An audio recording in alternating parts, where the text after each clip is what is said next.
welcome to our first Foodtech Innovation Network conference. Very happy to have you all here. My name is Emily Olsson. I'm one of the project managers for this project, together with my colleague, Malin Komaisko. Yes, before we go into the agenda for today, we would like to give you a short introduction to what Foodtech Innovation Network is and why we all are here today. Foodtech Innovation Network is a project in collaboration between Innovation Skåne, LTH, the Department of Food Technology and Nutrition, the Department of Chemistry, Network Science Park, and Packbridge. Foodtech Innovation represents a community aspiring to create healthy, tasty, and sustainable food system for the future. The project is founded by the European Region for Development Fund for Skåne-Blekinge. We've been running for 6 months, and we will be running for another 2 years. Yes, and we focus on the company's individual challenges to accelerate the growth and job creation. The project aims to support our member companies to create 150 new jobs in the region of Skåne-Blekinge, but far more important, to together create the food system of the future today. So, if you'd like to join us or want to know more, please visit foodtechinnovationnetwork.com. And that's all for me and Emily right now. We will both be available for the mingle session after the event, so hope to see you all there. And it's time for me to introduce our moderator for the day, who will lead us all through these next few hours. So give a warm welcome to Carin Daal. Thank you. It's great to be here. We have 3 really exciting hours ahead of us, including 3 keynote speakers and 3 studio sessions where we'll meet members from the network. And you see the agenda here. There's a pause with a quiz at 9:45 until 10. And I do encourage you to participate. It will be fun. And we end with the opportunity to mingle together online. And I think that's probably the most important thing, that you mingle, because, I mean, that's why we're here. We're a lot of participants today. 155 people have registered, and I hope to see you online today. Unfortunately, I can't see you. I regret that. However, you are welcome to interact by writing questions in the chat. Do that, and we will try to answer them here on stage. Enough of instructions, and let's get started. This conference has a great topic, including 2 things that I love: food and networking. Couldn't be better. And it's an important topic too. Food is a vital part of life and one of our most basic needs. But our food systems are under pressure. The global population is expected to reach 8.6 billion by 2030. The finite and reducing supply of natural resources must be safeguarded, and the livelihoods of billions who work along the agricultural value chain are at stake. Globally, 25% of the greenhouse gas and 70% of the freshwater usage are connected to how we produce, distribute, and consume food. Many research reports point out that the food sector as one of the key sectors if we want to reach the Sustainable Development Goals. What we eat also has a great impact on our health and well-being, with rising numbers of obesity and overweight, as well as malnutrition and underweight, increasing the strain on the healthcare system. So, if food is the largest driver of exceeding the planet's boundaries and is putting such strain on our society, isn't it time to change that? Sweden is one of the top-ranked countries in the world when it comes to innovation. But when it comes to food-focused innovation, Sweden is only ranked number 14 in Europe. Since half of the food produced in Sweden comes from the south of Sweden, and half of the Swedish food industry is located here, we, here, have something to prove to the world. So I say, let's start innovating. And that leads me over to our first speaker, Daniel Ruben, a true believer in changing the game for Swedish food companies. Welcome, Daniel. Thank you very much, Carin. Hi. Daniel is head of strategy and special projects for Stockeld Dreamery. Prior to that, You worked as a consultant to the Rockefeller Foundation Food Initiative, supporting the foundation's work to advance a more nourishing and sustainable food system. You have also held roles with the World Bank in Washington, D.C. and the Ministry of Foreign Affairs of Denmark. And I know that today you're a mentor for several food tech accelerators and operating expert to 3 food tech VC firms, and advisor also to several ag tech and food tech startups in Europe, North America, and Africa. Really impressing. So I want to know, can you help us figure out how we can unlock food systems opportunities through tech and innovation, please? I'll do my best. Thank you. Thank you. Let's get the show going. Great to see you all. I see a lot of familiar names here. Really excited for this day and for the speakers. Let's see. There we go. So I want to set the stage. So before we dive into all the shiny new gadgets and tech and innovation, let's take a step back and understand what is the food system and what are the issues with the food system. So historically, food has been a huge issue. Undernourishment has been a huge issue. Default for humanity for thousands of years was starvation and famines. It was only actually around 200 years ago that we started to become masters of our own destiny. But still, at the end of the Second World War, about half of the global population were undernourished. So when we built the modern food system, naturally, a key goal was to eradicate hunger. So cheap calories, high productivity, that's what we optimized for. And there was this huge fear that the population was going to boom and we're not going to be able to feed the global population. And that was right, in a sense that the population did boom. We went from 3 to over 7 billion people, and we're headed for 10 billion people. So those people were right saying the global population is going to boom. But the good thing is we had this guy and a lot of other smart people that sort of saved the day. This is Norman Borlaug, staff scientist with the Rockefeller Foundation actually for several decades. He's considered a father of the Green Revolution. So with irrigation machinery, new seeds, fertilizers, and so on, he and others helped countries like Mexico, India, Pakistan, and Philippines become self-sufficient and exporters of food. So he's credited with saving 1 billion people from starvation, and he was awarded the Nobel Peace Prize in 1970 for his work. So even though the population increased a lot, you can see the gray line in the upper box here, you can see the population increase. We increased productivity much faster, the rate of productivity. So we managed to feed the world. We're actually pushing down undernutrition. It's today around 800 million people that are undernourished. So we have this chance of eradicating hunger in our generation, which is, pretty fascinating given how long time humans have been around. But as Carin alluded to in her introduction, consumers have adopted fairly unhealthy diets on a global level. And these diets are consisting of unsustainably produced foods, meaning the way we produce food today to meet our needs is jeopardizing the ability of future generations to produce foods to meet their needs. So obviously, this is not a good situation. It used to be that air pollution, tobacco, alcohol kill a lot of people. Today, it's actually dietary risk. It's the #1 risk factor for disease and disability and premature death. Over 11 million people die prematurely due to poor dietary patterns. Could be underconsumption or overconsumption of certain things.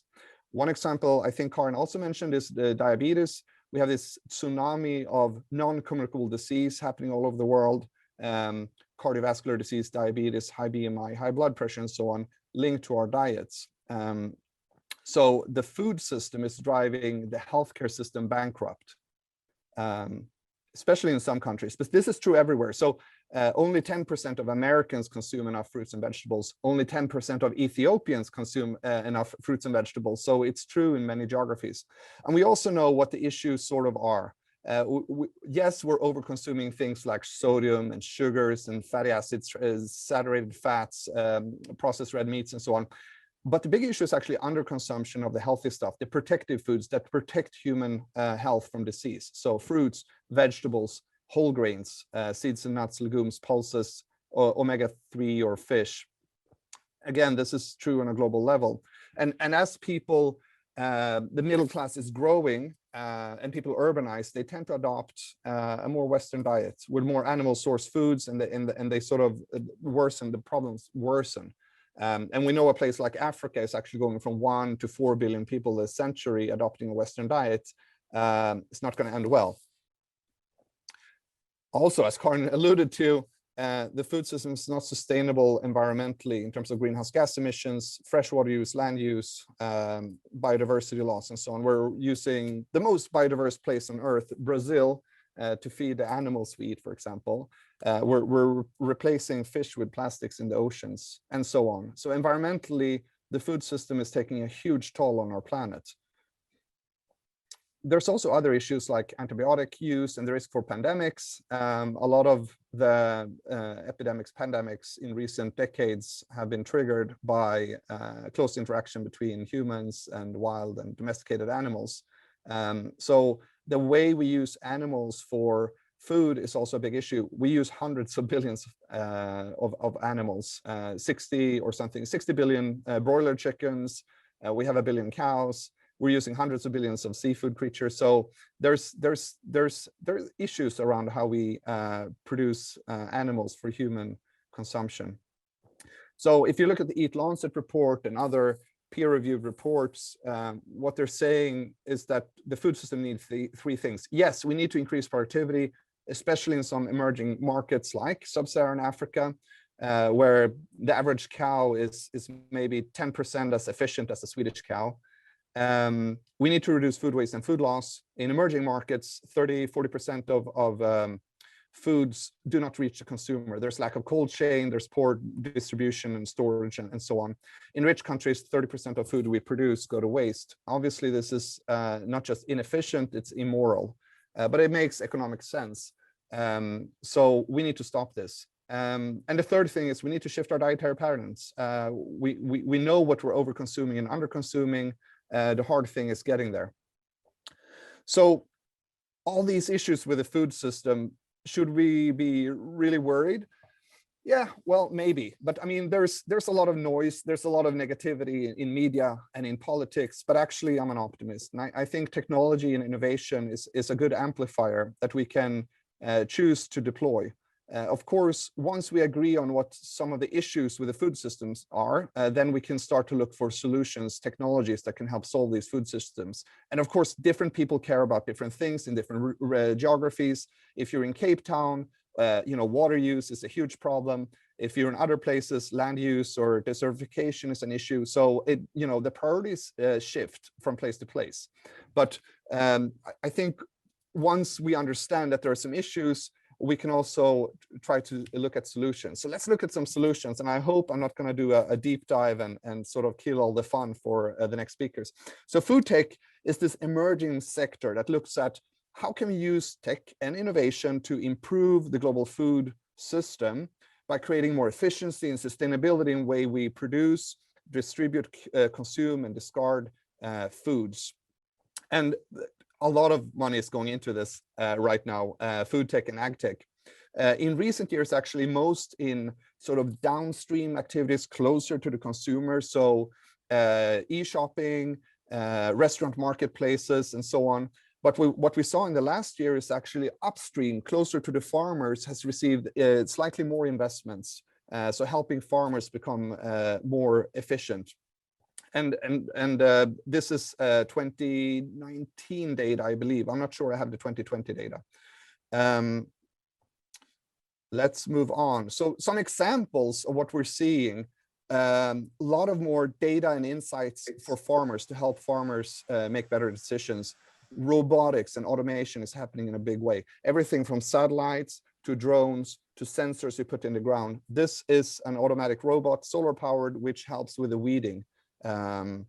Obviously, if you have robots, maybe you can reduce or even eliminate the use of herbicides or pesticides. This is, I think it's called SweeperBot or something. It's developed by scientists from Sweden and Netherlands and Israel and other places. Picks peppers in greenhouses. Looks easy, it's not, because the robot needs to understand when something is mature and how hard to pick. So if you pick too hard, you squeeze the fruit, it gets bruised, you can't sell it. So it's actually pretty hard to develop these things.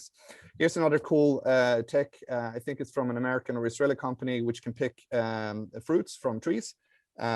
Obviously back-breaking work for people, but some of this work can be outsourced to robots and autonomous vehicles. Here's a GIF. Hopefully it works, you know, sort of for you guys to see. It's herding cattle, and it can play sounds to soothe the cattle or sort of instruct the cattle to do certain things. There's a lot of these things entering the marketplace right now. Vertical farming is another huge trend. It's not going to feed the world, but it might nourish the world. So a lot of the things like leafy greens and microherbs can be grown more efficiently indoors. When you have controlled environment farming, you don't have to worry about whether the sun is shining or it's raining too little, too much. You don't have to worry about pests or weeds. You control the environment. The downside is it's fairly, it requires a lot of electricity for HVAC, for ventilation and LED lights, but you know, prices are coming down. There's some big companies in North America and Europe working on this. So instead of you know, growing stuff in California and exporting them to the East Coast, or maybe growing things in Spain and Italy and exporting them to Scandinavia, you can grow things locally. And that might be good from a nutrition perspective, because nutrition may go down after harvest, the nutritional value. There's a lot of investments in innovative animal feeds. Insects is one thing. Obviously, 2 billion people consume insects already as food, but the new big thing is people are using insects as animal feeds to replace soy and fish meal that have environmental issues. Insects can sort of upcycle nutrients from organic waste, like fruits and vegetables or other things, and you turn it into protein powder and oil and so on that can be fed to animals like chicken and fish and so on. Transparency is also a huge trend right now. Consumers demand it. We have the technologies to enable it. Actually, if you guys pull up your cameras on your cell phones right now and open your cameras on your cell phone and you point it to this QR code on the screen, you should be able to get a link to your web browser, you know, Safari or Google Chrome or whatever. And you can see the timeline for this specific basil. And this is from a New York-based company called Square Roots. They grow indoors, and they sort of track the whole process from when they plant to when they harvest and who did it and when. So I think we're going to see more transparency and traceability in the food chain, and technology can empower this. It, you know, brings us greater insights and food safety, and it's just good. We need this, and it's going to happen. We're also going to get, I think, more personalized diets. I showed you before what people are over-consuming, under-consuming. Yeah, but that's on a population level. So what should we eat on an individual level based on our DNA and where we live and how much we exercise and so on? We're starting to get sensors that you can digest, or breathalyzers, or things that you can sort of measure your biomarkers on a continuous basis and figure out your gut health and you know, how you're feeling, what you should be eating. So this means that in the future, we can personalize diets to a greater degree. Food waste, lots of technologies trying to solve this. This is Appeal Sciences. There are other companies working on this, like Hazel Technologies, Sufresca. We have Say Veggie in Sweden. Basically, you can dip the fruit or vegetable or spray this coating on it. It's organic, it's invisible, doesn't taste anything. It's fairly inexpensive. It expands the shelf life of the fruit and vegetable with several X. This is amazing, and I think we're going to see this for more and more fruits and vegetables. So you can reduce plastic use as well, as you know, wrap your English cucumbers in. So this is great. Genetics, very controversial in Europe, less controversial in the US. Here's Aqua Bounty's Aqua Salmon. It's the big one. Both of these, I think, are 18 months old. The big one is a mix of Chinook salmon and Pacific. It's genetically modified. This technology has been developed over 30 years. They're infertile females, grown on land. They can't escape. They require less feed. And obviously, you can grow them in an old car factory in Detroit instead of having to fly salmon in from Norway to the US. This is already sold in the US. We're starting to get technologies that can have palpable consumer benefits, genetically modified foods or enhanced. This is the Arctic apple from a Canadian company called Okanagan Specialty Fruits, OSF. They silence the PPO enzyme that make the fruit go brown. So they've already had planted millions of trees for non-browning apples. Next up are non-browning raspberries and avocados and so on. Plant-based foods, huge trend. We have category leaders like Impossible and Beyond for meat. We have it for milk with dairy, with Oatly.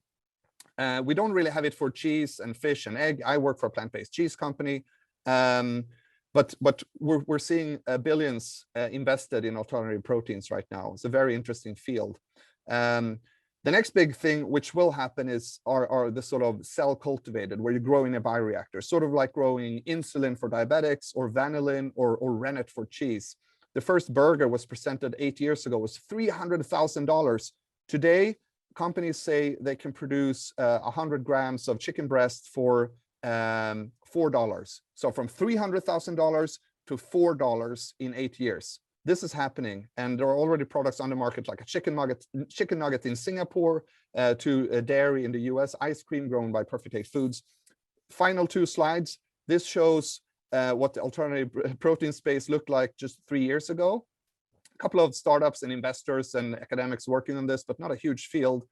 Today, 3 years later, the field has exploded, and there are a lot of actors working on this. So it's happening in a big way, and it's going to reshape the way we interact with animals. So I'll stop there, but I'll welcome your questions and this conversation. Thank you very much.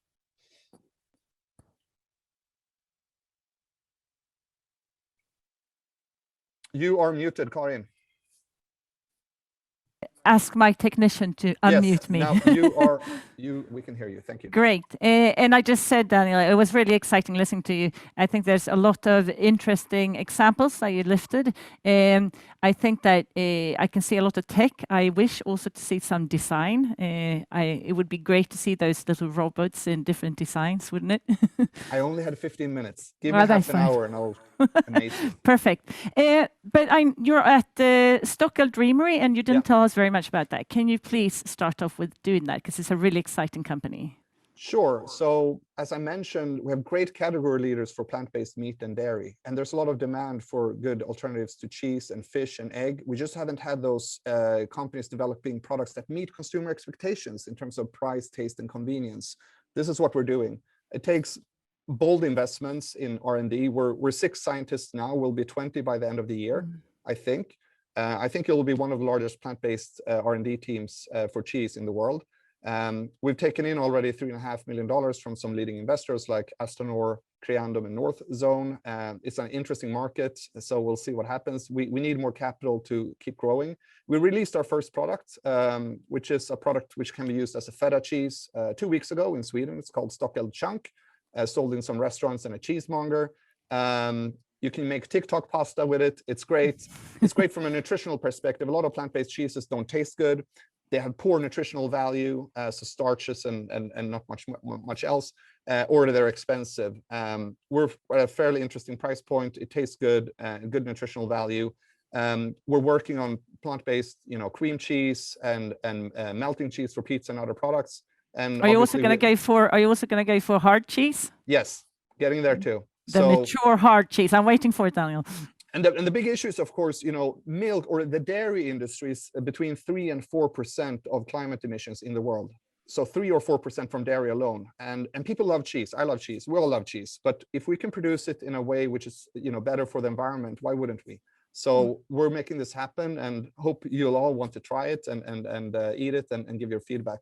Our ambition is to develop the world's most ambitious cheese. So when do you hope to have it on the market then? We launched 2 weeks ago, and the first product, the company's been around for 3 years, and I think in the relatively near future there'll be cream cheese and other product launches here and then abroad. Because a good mature cheese takes at least 18 months to sort of deliver its taste, doesn't it? So we'll have to wait a bit longer then. Yeah.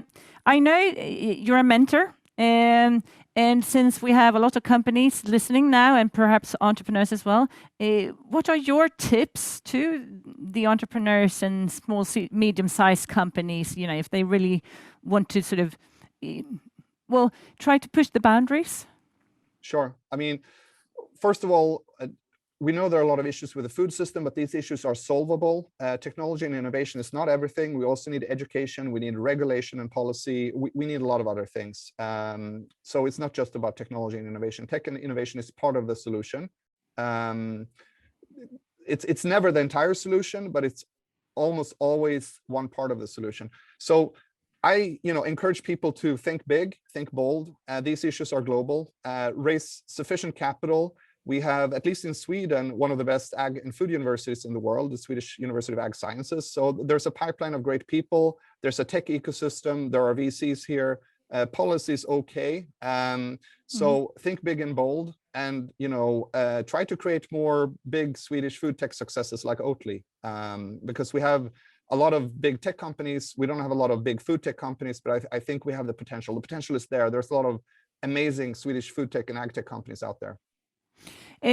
If you would look anywhere for like partners, or what area would you look into? Sort of both area like in country-wise area or some hotspot area, but also is there an area sort of more that's more got to do with a field that you would look into?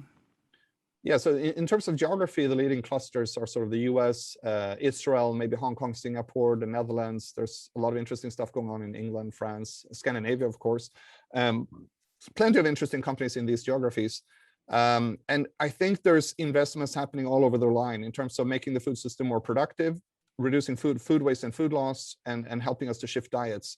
I really would encourage VCs to focus on, helping make the food system more nourishing and sustainable. To invest in stuff that can bring you pizza in 10 minutes or 8 minutes, that doesn't really matter. To me, what matters is let's make the food system sustainable and nourishing and equitable.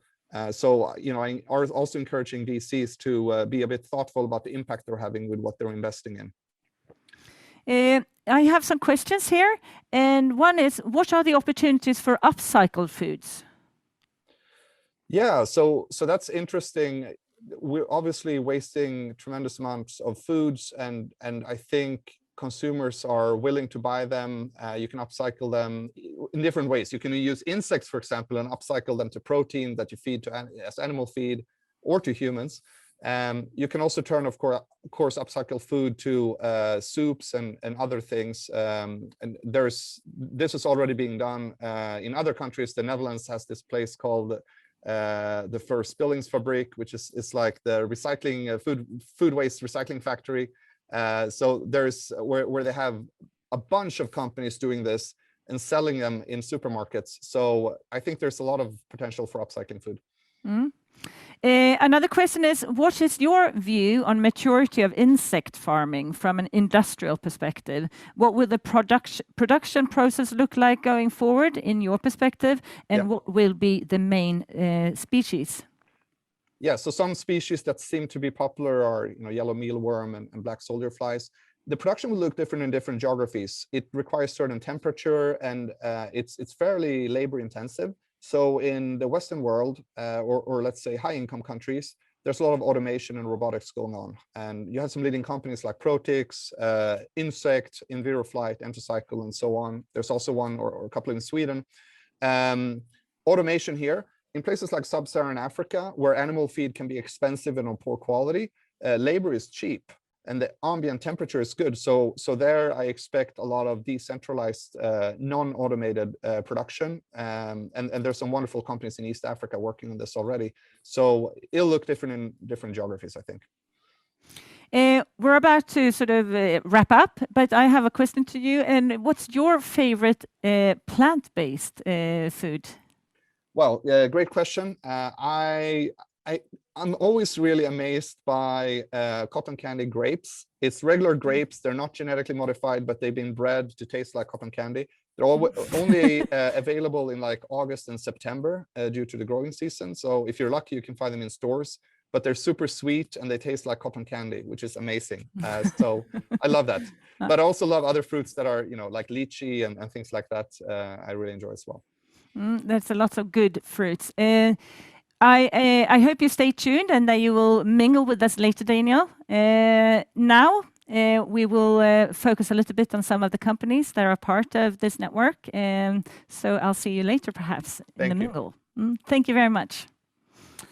So now it's time to listen to some of the companies that are in this network. Foodtech Innovation Network right now has 41 member SMEs. And you can see them here on the screen now. Really interesting companies.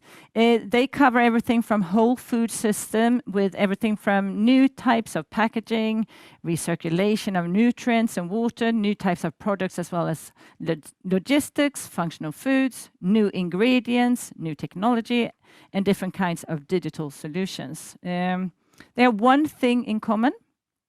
They all work towards a food system of the future, doing it today. And you see, it's a good mix, and you will soon be able to listen to some of them. At this first session, we will listen to 3 really interesting companies. And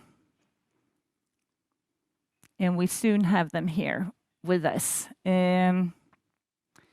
But I would like to start with asking you a question. Do you know that 1/3 of food produced for human consumption is lost or wasted globally, with amounts to about 1.3 billion ton per year? I get really sad when I hear that. This is something that these 3 companies have started to address, and I would like to introduce to you Demir Westman from OptiCept Technologies, Erik Månsson from Innoscentia, and Filip Åkerblom, Lilla Kafferosteriet. Hi. Hey. Hey there. Welcome. Great to have you. Thanks. You. So I would like to first ask you a little bit about your company and what you do. And could you start, please, Edda? Yes. Good morning. Thank you for the given opportunity. It's very nice to be here in this platform. Our company name is OptiCept Technologies, which is recently changed. It used to be OptiFreeze. We have just merged with another food tech company from Lund that's called Aroma Pure. That's why the company name is also changed. So in this new company, what we are offering is superior technology to the food and plant industries. And we are offering systems, machines that can deliver results such as extended shelf life, higher quality, increased yield, less waste, energy savings, and they are easy to fit existing process lines for food and plant industries. How do you do that, Edda? So we are working with 2 technologies. One of them is called vacuum impregnation, and the second one is called pulsed electric field. Yeah. These 2 technologies are allowing to reach the plant cells, so we can introduce any substances inside the plant cells, combining these 2 technologies. So it could be, you can imagine like you infusing some energy boosters to plants, or you can infuse substances, vitamins, minerals that you want to fortify the products. The technology allows also to speed up extraction rate for certain products, for example, olive oil extraction, or you can also pasteurize with a short or with a low temperature with pulse electric field. So it saves a lot of energy and increase the quality of product. Oh, super. Are you doing this, or can you do it? Are you already doing it? Yes, in some products we have already existing lines in around Europe, for example, olive oil extraction and for fruit juices. But when it comes to shelf life extension, or we can call it base life extension, we are more focusing on, at the moment, more on cut flowers to extend their base life. And we have an existing line in Sweden, and you can find it's called OptiBoost treatment. OptiBoost treated flowers. Today you can find it IKEA Maxi Västra Hamnen. And great. I live next door, so I'll go and check it out. I would like I will hear more about it from you, Edda, but Erik Månsson from Innoscentia, could you please tell us a little bit about Innoscentia? Yes, of course. Hi, Carin. Thanks for inviting us. And my name is Erik. I'm the CEO of a company called Innoscentia, and we work also with shelf life. But in comparison to what Edda is talking about shelf life extension, which is super interesting, we are working more with shelf life unlocking, as we call it. Basically, we are developing now labels that can indicate the status of the food within the package, and we're trying to create an alternative to the current best before dates and different types of expire dates that we are using, that are quite conservatively set with large safety margins, which means that when a product reaches the expiry date, it usually isn't bad. It's just a date that we need to set when we calculate and sort of a life for a great batch of products. So for a single product, there are generally 20 to 30% more days in the package that could be used. And if we can know that as a consumer, we can actually use it, because unfortunately we don't really trust our senses today. So have you started doing this? Are you have you gone live? No, not yet, but we are planning for our first pilots now, actually, with some major retailers and meat producers. We're working mainly with fresh meat at this point. So by the end of this year, hopefully we will launch our first pilots, which is super interesting. And I feel that you could do stuff together as well. Filip Åkerblom from Lilla Kafferosteriet. Can you tell me a little bit what you're doing? Yeah, we're working together with producers. Like a roastery is like in between the consumer and the people serving coffees and the farmers. So what we're trying to do is helping the farmers to create new products, working together with them. So before they have like only one product to sell, and they were like against weight and price and going on the markets with stock markets and pushing down. So things like fair trade and these kind of stamps going on the bags instead of see how they can get more money. And it's not only about how the value and the quality of the products, but also to diverse the product and use the whole seed. So like it's a cherry, and we are using the seed in the cherry, but also now we're helping the farmers to also use the skin and the fruit to create products out of the skin instead of just like using it as fertilization. So today we're like creating products with the whole. We're using the whole fruit instead of just using the seeds, and also trying to see it from a holistic point of view, where creating not only roasted coffee but also like brewed coffee, and where we're using the rest material to create new products. So from the coffee grounds, we're growing mushrooms on the coffee grounds and create products out of that. And then also we're mixing the rest, like from the roasting, we get fibers as a rest product, and we blend that into the coffee grounds to grow the mushrooms. So we're trying to take all the parts from the whole chain. Exactly. And create new products. And where are you doing this? Are you doing this with a couple of farmers or? Yeah, today we are working with 4 farmers today from all over the world, but usually with the farms where you have the longest relationships. So we've been roasting coffee for 15 years in Sweden, and we started the first relationships like 12 years ago. So are they interested? Yeah, they're like, some of them have been really famous because of this diversity and quality exchange of showing coffee can be like a product that you can get more money from. Just not like put your kids to school or get food on the table, but you can actually improve your whole farm by getting more money, by increasing the quality and getting more products from the farm. Super interesting. I think we have like 3 different perspectives on how we can work with saving the food and making it last and not throwing it away. Edda, what would you need? What does your company need to sort of grow now? What is it? Is it money? Is it more competence? Is it the first customer? What is it? I think when it comes to some applications, we have like for fresh cut fruits, vegetables, shelf life extension, we need the first customers. And of course, preferably in Sweden, because it's always easier to work with the close companies. We need the brave and innovative customers to take these kind of consumers or customers? Yeah, of course it's the same, but first customers needs to take this technology, and they should be there to implement it in their existing lines. Yeah. And have you started talking to them? Is there an interest? Yes, we have been around for 6 years or 7 years now, and we have had some contacts. I can see that there is a bit of a conservative attitude towards new technologies around, and we are really struggling with it. But we have a lot of interest all around Europe and also around the world, both for plant applications and for food applications. And we are right now trying to find our best sales channels. I think that in this network, we must be able to find someone that is curious enough to try this.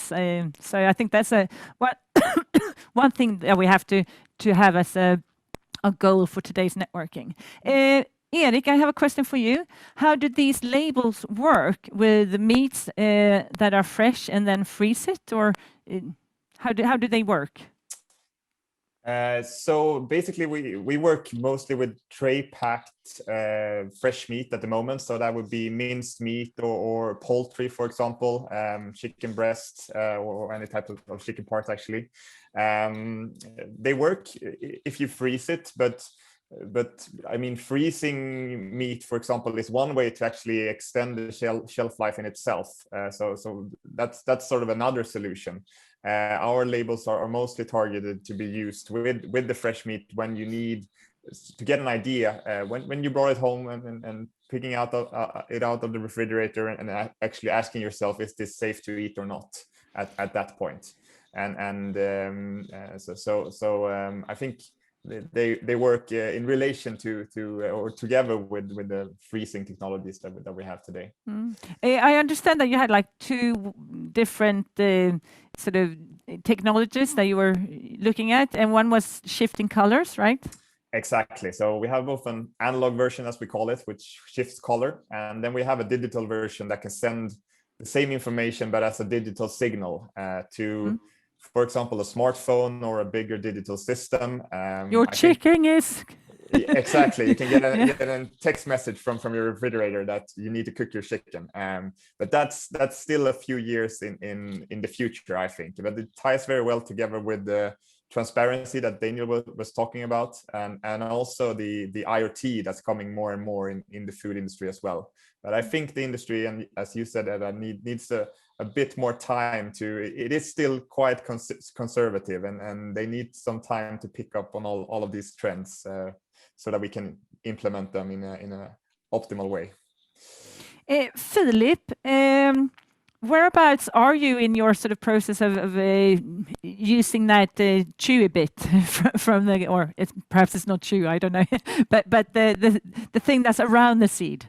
Yeah, like the mucilage, we call it. It's also this kind of new products where you have to explain and communicate what people are drinking, because like today it's called cascara, and like people don't know what it is. So that's the hardest part when you're coming up with new products, to make and explain what it is, and also communicate it in the right way, because it's like 100% natural products. Like nothing is added, and it's also like if you're looking on products today that's artificial, where like added caffeine and like energy drinks, this is like natural caffeine and it's like natural sweetness in the drink itself.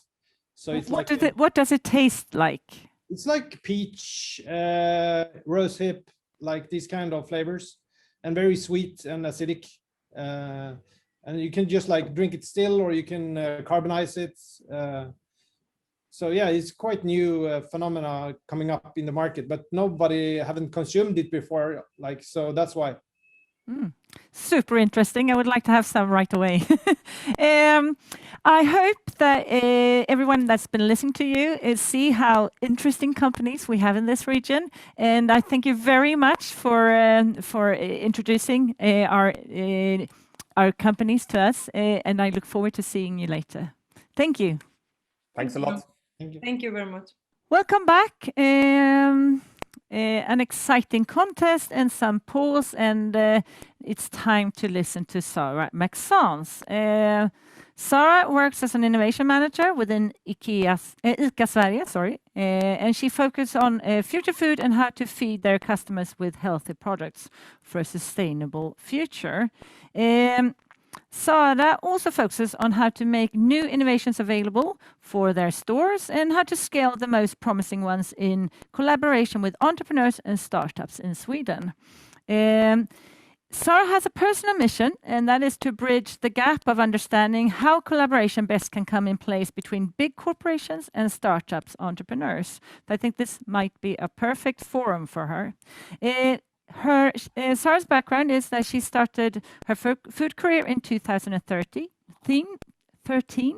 when she was part of the team launching Picard. It's a French frozen food to the Swedish market. When Sara left the company, Picard had overcome their first scaling phases and had a structured local organization in Stockholm. So she knows what it is like to put a company on the market. Sara then moved to San Francisco when she started to deepen her knowledge in how to build a sustainable future food system. And in 2019, she co-founded Blah Blah Foods on the US market, a plant-based food company for kids and toddlers.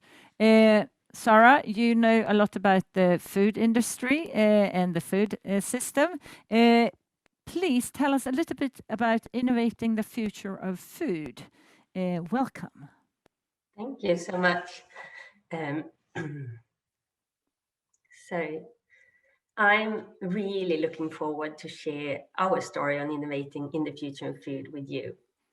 Over the coming 15 minutes, I will take you with me on my journey, our IKEA journey, and how we work with innovation today. On our current focus, how we ended up with this focus, and I will also give you a few examples on the projects we are running.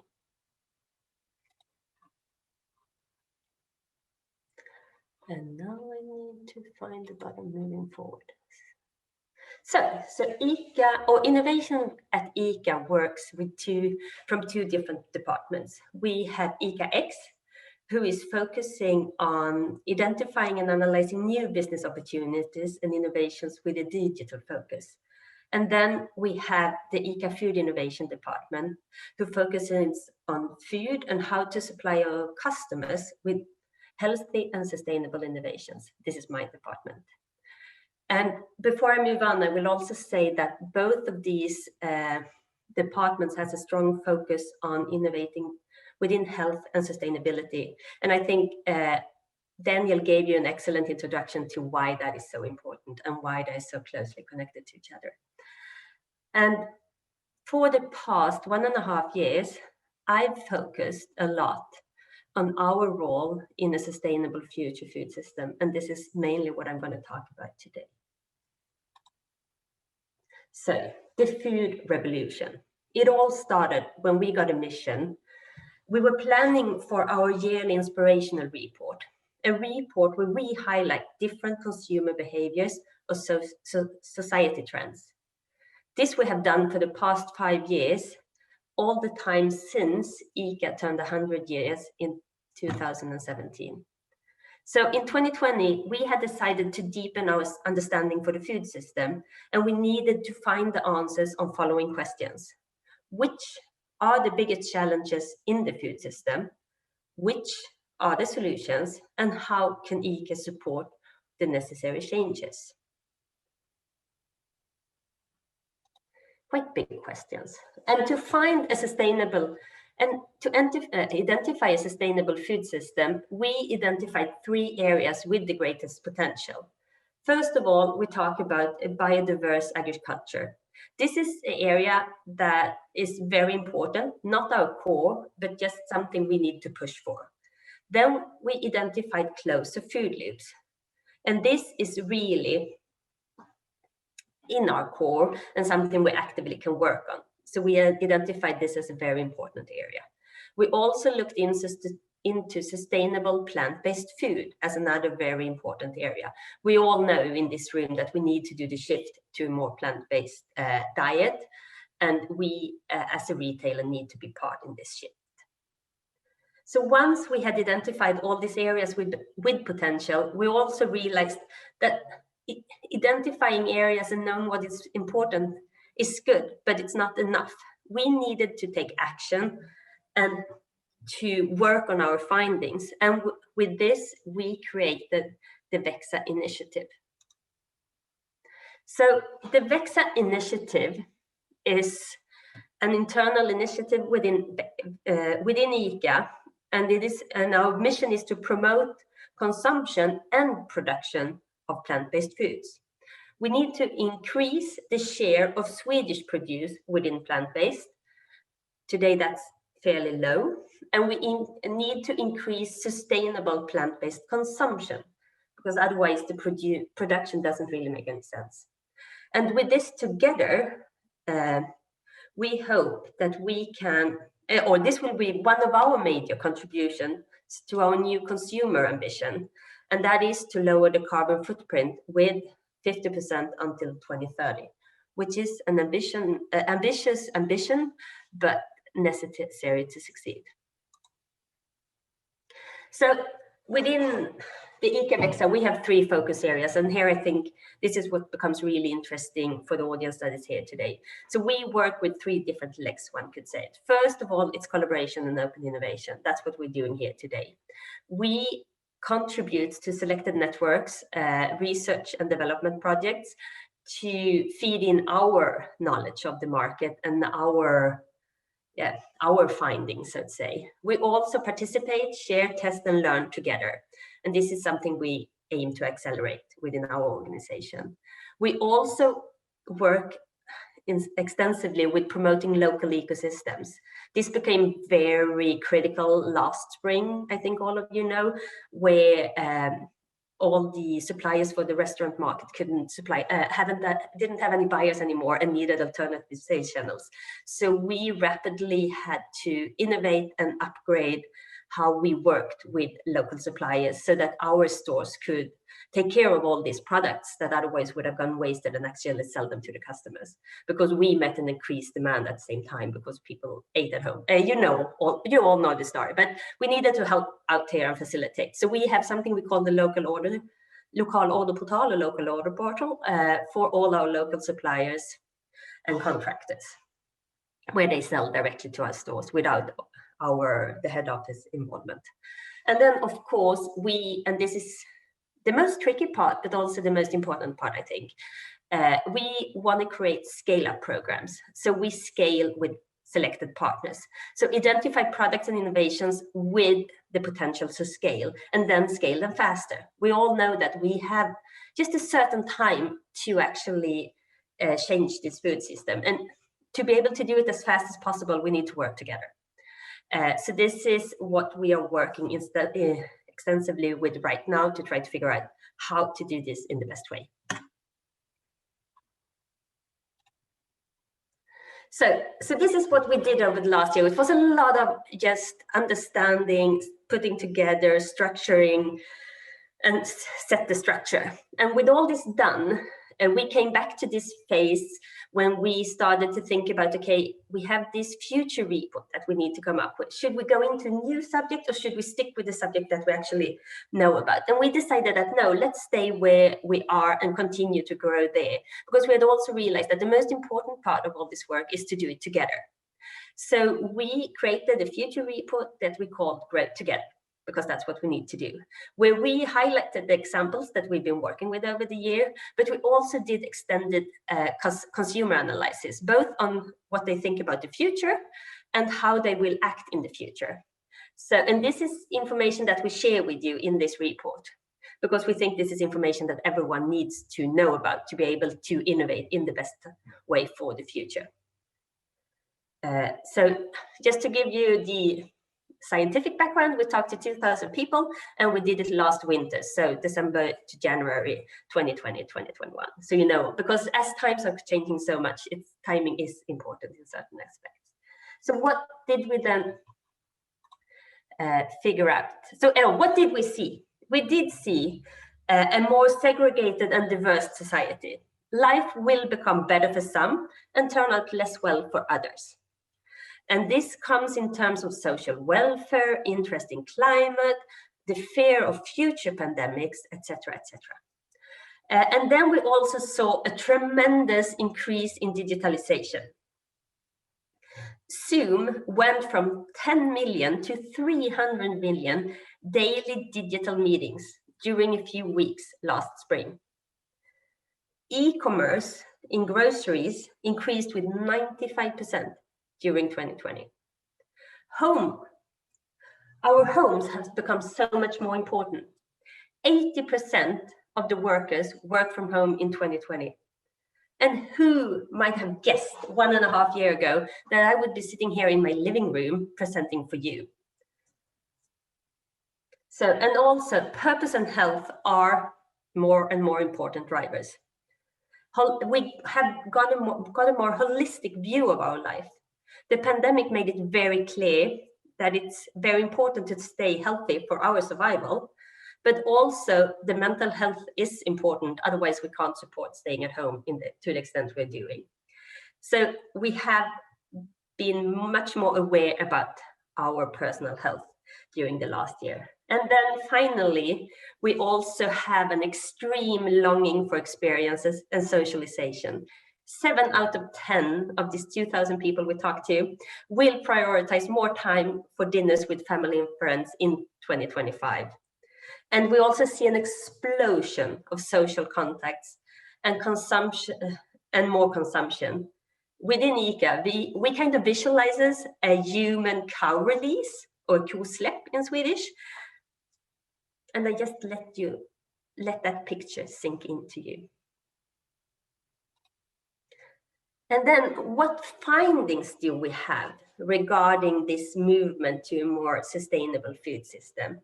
We see that women lead the way. Women eat more plant-based and have a higher understanding for food's impact on our climate. As much as 1/3 of the women in the survey believe that they would eat plant-based almost half their meals in 2025. For men, that number is 1 out of 6. So to attract the men will be the key for success. And then consumers have a craving for locally produced, and increased accessibility and storytelling will push the demand. And here also IKEA has an important role to be able to facilitate these interactions. Nutrition is important. Nutritional value is important when buying food, and even more so when buying plant-based food. We have less knowledge, and so we are more insecure in our purchases. So highlighting ingredients with high nutritional value will be important in the future. And then the future for substitutes. I think we all think about that quite a lot, and we discuss it equally. And the key is that today, 4 out of 10 appreciate plant-based substitutes, and in the young population, it's even higher. But there is a great expectation on flavor for the future, because today it's not really as good. So to nail the taste will be an important factor for success. And then finally, the climate impact. We need to push for a climate change. We see that as many as 70% we are concerned about the climate in the future and will consider the climate impact when consuming in 2025. So we just need to deliver on it. And then more. With all this said, we felt that we need to deliver as well within IKEA. So we have pushed for a few initiatives, as I talked about initially. And this is how we test and try to figure out what can we do to push for a more sustainable food system and investing in the future of food.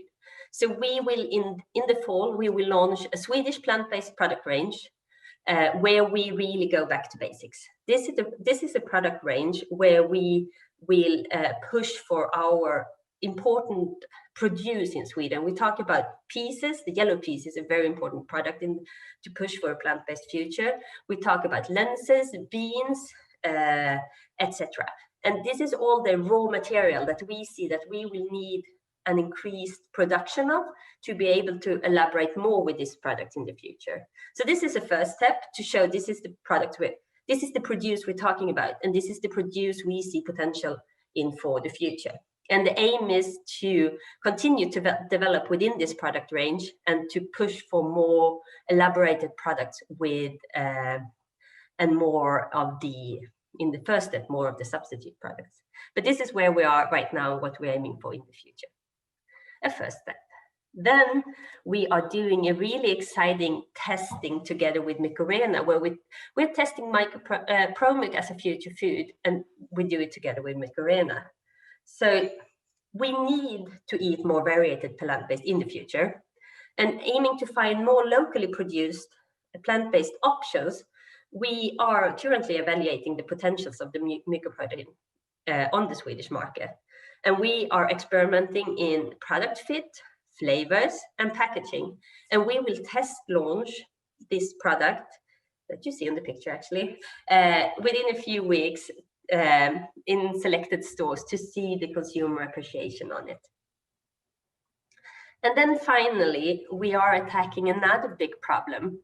We need to reduce plastic on cucumbers, and this we're trying to do together with Veggie. So plastic on the cucumber is a hot topic. It's something we want because it extends the shelf life of the product and it reduces waste tremendously. It's something the consumer don't understand the need of. So they want us to take it away. And to try to solve this problem, we try to help and support Veggie in their development of their product, which is a biodegradable coating of the product instead of the plastic. And what we can help Veggie with is market understanding for the value chain, the challenges we see with these changes, and how we can solve these upcoming problems together. So this is how we this is some examples on how we push for a faster change for a more sustainable food system. So without being cheesy, now in the end, I want to wrap out with that this is how we innovate in the future of food, and we strongly believe that we need to do it together for future generations. Thank you. Thank you, Sara. Great speech, and but also what an interesting job you have, and what an important job. You must feel every day that you go to work and that you can really do a difference. Yes, I want to believe that at least. It makes it much more meaningful. I think that you can believe that.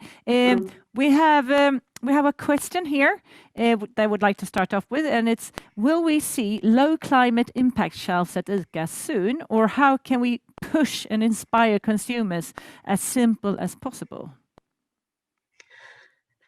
If we had the answer to that question, we would make that change super fast. But it's quite a complex story behind that we are constantly evaluating, trying to figure out how to do this in the best way. And when you say it's difficult, is it because it's difficult to know what actually causes sort of what the traces are, or why is it difficult? I mean, what's to trace. I mean, you can say that it's better to eat potato than rice. But then you have rice and rice, and then it's super complex. But just talking about it anyway, a lot with the customers, isn't that one way to do it? Or how do you involve the customers? I mean, that is something we do constantly, and we have different tools to help the customers see and understand the climate impact on the products.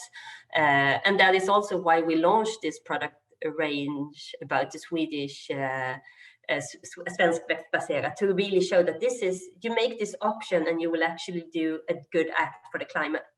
And we've been discussing the pea soup quite a lot in this product range, because it's quite a traditional product that we have with a specific customer group that is maybe not the ones that chase the climate change, or it's not in the forefront when we look at who is interested in climate change. But we still think it's important that everyone contributes and everyone starts to understand that eating pea soup, that maybe isn't the most trendy product today, actually is a really good act for climate. I know that you're really interested in sort of opening up the doors to ICA and that you want to collaborate with different places. And I know you did an ad. Yeah, we did. Yeah, sorry. Yeah, I was supposed to include that one, but it became so small in the presentation. No, but tell us about it. Yeah, I will. So that is something we did in relation to the future meeting that we had about a month ago, and we really want to collaborate with the right startups that are in the phase to be able to collaborate with us. So we are really open to collaborations. So it's you're all more than welcome to reach out to me, and I will get back to you, and we can have a first discussion. So if you have an idea and you are an entrepreneur or your company, should one phone you, Sara, or can you go into the local IKEA store and talk to them, or how does it work? I mean, both ways are good ways. I always, working centrally for IKEA, it's a bigger picture. So it's about supplying all the IKEA stores or a big part of the IKEA store. I always recommend entrepreneurs to start locally, and then it's excellent to go and talk to the local IKEA store manager. They are entrepreneurs by themselves, and they are more than often super eager to help and to give advice and a product with a great potential, they will sell and help push forward. We have so many good examples of stores pushing for companies today are centrally listed. So that's a good way. For us customers, I mean, we meet different sort of brands. We have ICA, we have Coop, we have sort of, and we can see you're doing different things. Are you working together? Are you working between? Due to the Swedish market is very centralized, so it's hard for us to work together to not create oligopoles and that kind of structure. But of course, we know each other and we talk to each other, but collaboration is limited. We collaborate on sustainability questions, we collaborate on legal questions, on packaging and those kind of neutral areas. But when it comes to competition, we need that competition on the Swedish market.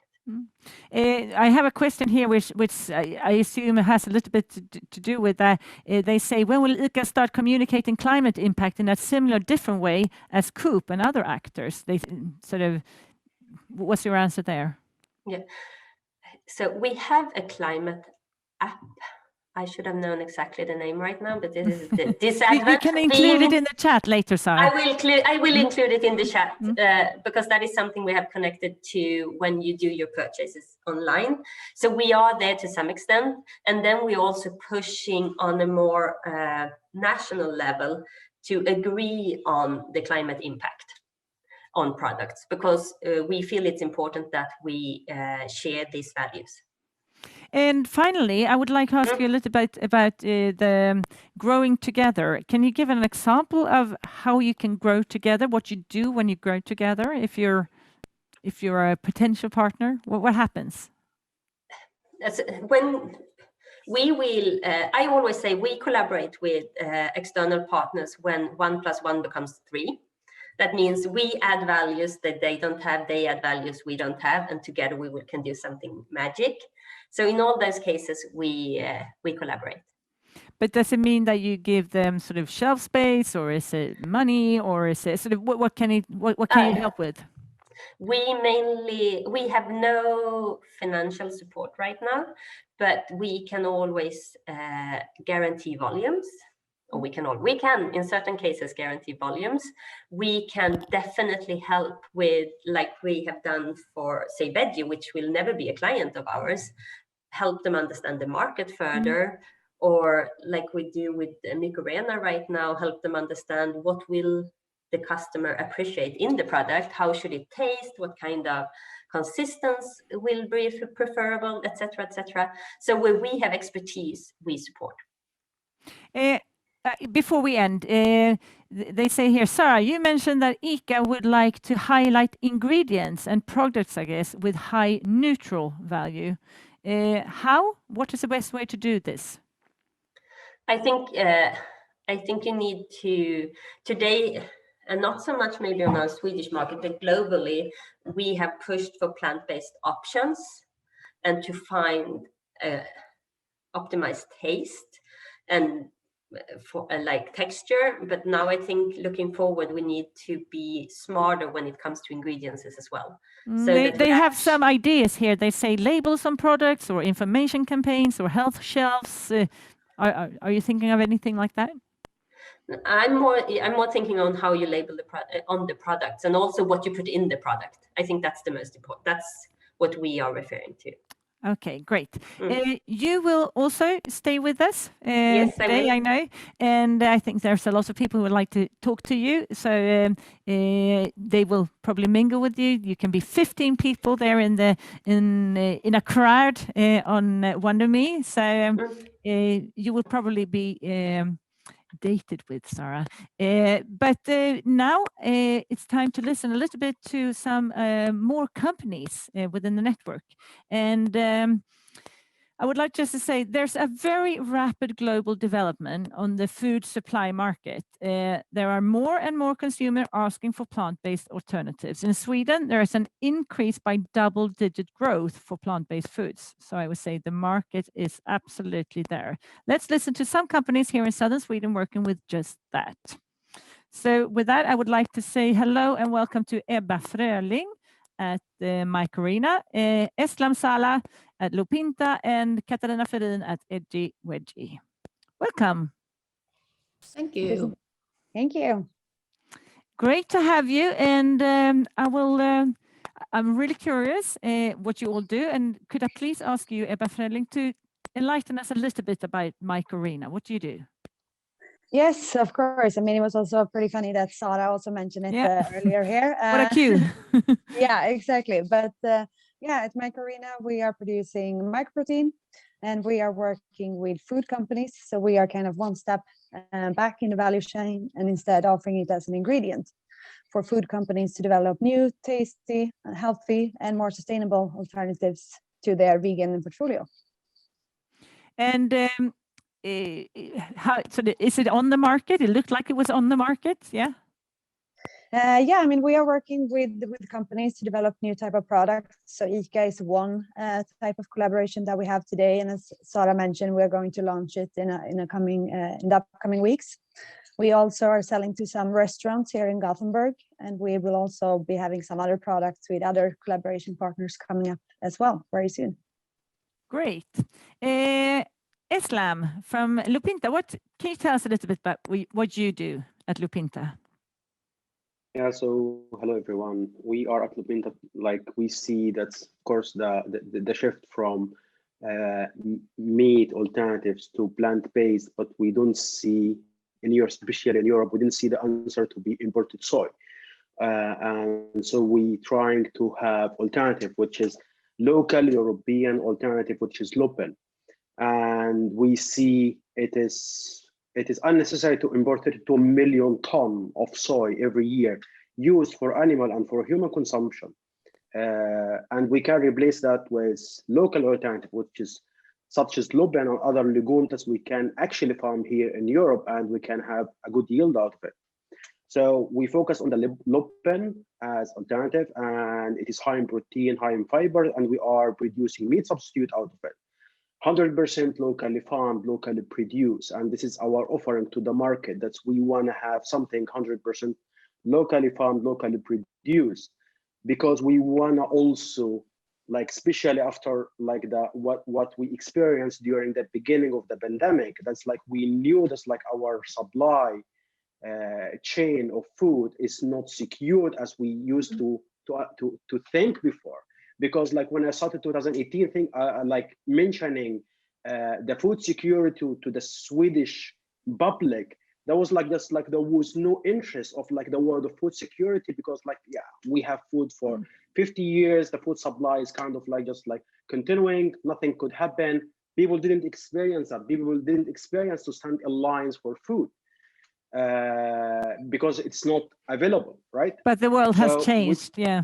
Yes. So, but just like that, what happened with COVID, that was like kind of a hint for so many events could happen and could kind of like disrupt our supply chain. So we need to have at least our basic needs of locally farmed, locally produced. I will get back to you, Eslam, so you will be able to tell us a little bit more about Lupinta. Katarina at Edgy Veggie, can you please tell us a little bit about your company? Hello, morning, and thanks for having us. Edgy Veggie, we produce plant-based, so-called seitan out of wheat, and we got lots of wheat in Sweden. And seitan, when you produce seitan, you get a really good cooking quality, and you get a high protein level, and you get really nice products.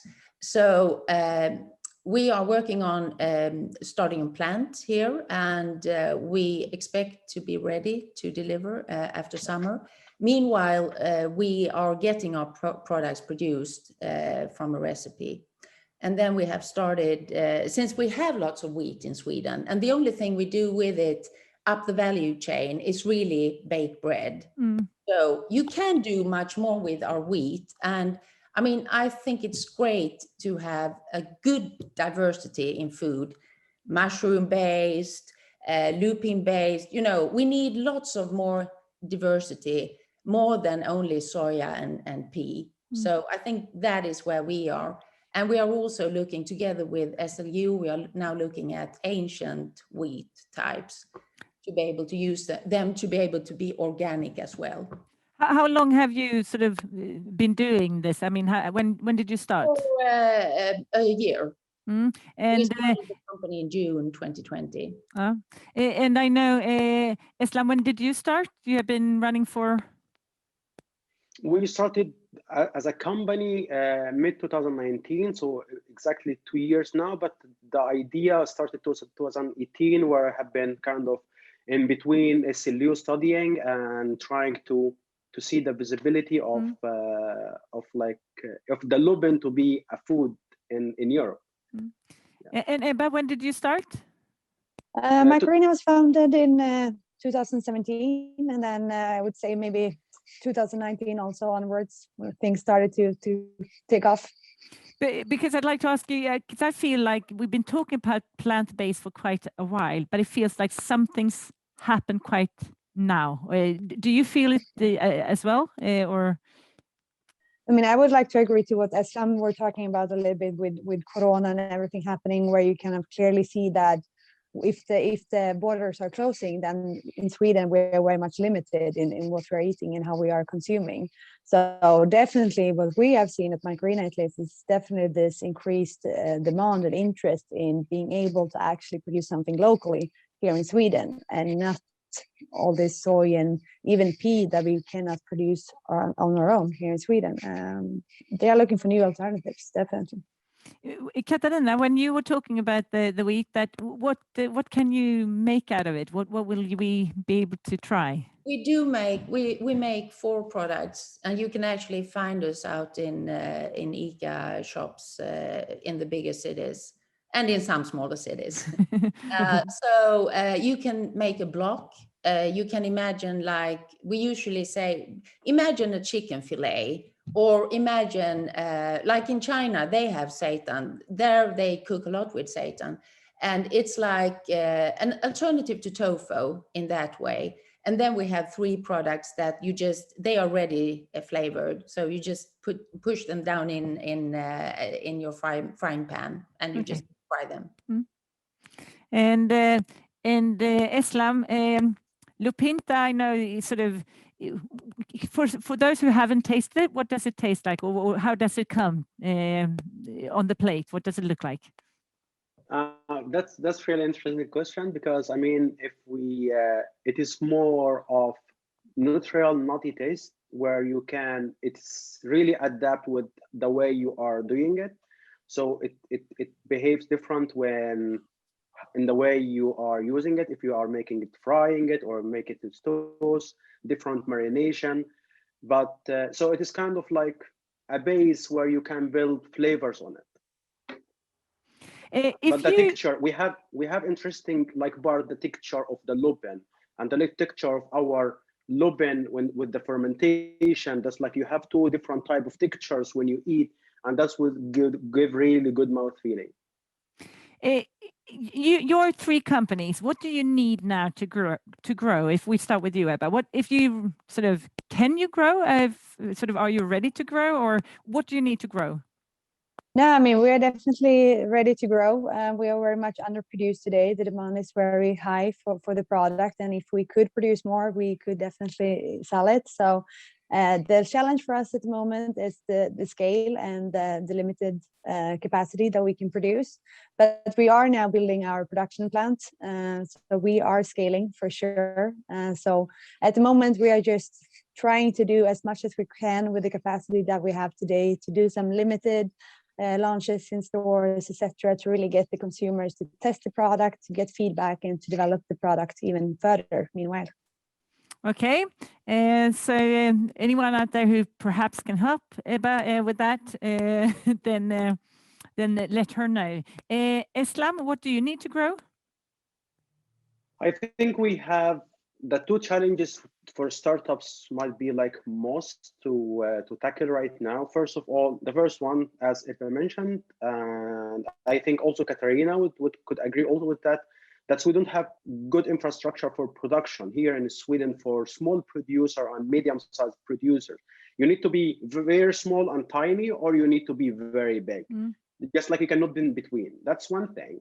And the second challenge comes with the retail actors such as IKEA, Sara around here, and Coop and other and Axfood. That's the initiative is kind of still, we are on the shelf head to head to Orkla. We need to fight on the space head to head. We need to fight on the distribution head to head, and that's really very expensive for startups. So we wish to have at one point where we have like somehow that's highlighting for the local production. So we can have like a space that's like designated for local production, highlighting this space, put it like more in their offering and in their communications. So because we don't have the muscles to compete with bigger actors and with Nestle, with like we cannot, like when it comes to the competition, it's really tough for us. So it takes a lot of time to be able to take space and a lot of energy and a lot of burning cash, and we hope that's like we find this kind of help. Perhaps we should do a farmer's market, but for plant-based products in Skåne. Perhaps that's time. Katarina, what do you need? I would like to comment. I definitely agree with you, Eslam. And I also worked in Denmark, where the biggest supermarket chain is a Danish supermarket. And they actually had an initiative for like startup companies with ready products, where they actually helped and launched those products in their bigger stores, like in the Bilka stores, where there were a special area in the store where you actually could test sell, and they said, okay, this is local and this is healthy, and we have found it and we think it's good, so test it. And you also got the chance to make demos there and stuff like that. That was really helpful, actually. And it's not that super costly for the retailer. So that could be an idea to do. So they both gave you or gave them the space, but also stood behind them and gave them some legitimacy. Yeah. Yeah, exactly. Well, have you three met before? Yeah, we have met. We're at the same working space, me and Eslam. We haven't officially met, but we do that now. Because I think that's one thing that's great with today is that you all get to meet. Because I think that it sounds like you have a lot of things in common, and perhaps you can help each other. Great to listen to you. I wish you all good luck, and I'd like to taste all of you later. Thank you. Thank you. Thank you for having us. All right. With that, we're going to talk to another big company. We're going to talk to Henrik Ringdahl at IKEA. Henrik is range selector at IKEA of Sweden, business area food. He has a background in marketing, sales, and product development of food from field to fork. So you've sort of been through the whole value chain. He started his career at Tetra Pak and has therefore worked with his way forward in the food value chain. At IKEA, he's worked on, among many things, the development of their plant-based offer in hot dogs and soft ice. Did you know, by the way, that Margaret Thatcher was the one who invented soft ice? I don't know the patent. Today, he leads and organizes the IKEA market specific offer of consumer packaged goods in food. Welcome, Henrik. You're going to tell us a little bit about IKEA steps to create a better everyday life. Yes, thank you, Karin. I will tell you a little bit about where we're coming from in food, since most of you know us as a furniture company, where we are today, and where we want to be in the future, and how we do that journey together with you, I hope. The IKEA vision is to create a better everyday life for the many people. And we see and feel that food is a central part of that. So with food at the heart of everyday life, we want to offer a modern taste of Sweden with honest food for the many people and the planet. That is our ambition. But food has been within IKEA for, let's see how it is. I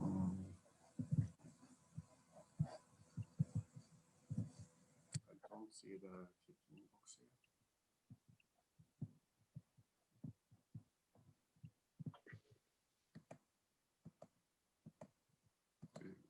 Can anyone turn page? Yes, thank you. So food has been with IKEA almost from the start. When we opened up the first store in Älmhult in the 50s, not long after that, Ingvar realized that it's tough to do business with hungry stomachs. So in 1959, we opened the first restaurant in Älmhult. And after that, we have developed into a bistro at the exit, where it's our way to say thank you for visiting IKEA and hope to see you soon again. And then we developed further into a Swedish food market next to it, where we could offer the rest of the world a taste of Sweden. So we have evolved over time, and it has accelerated over the years. And if we change to the next slide.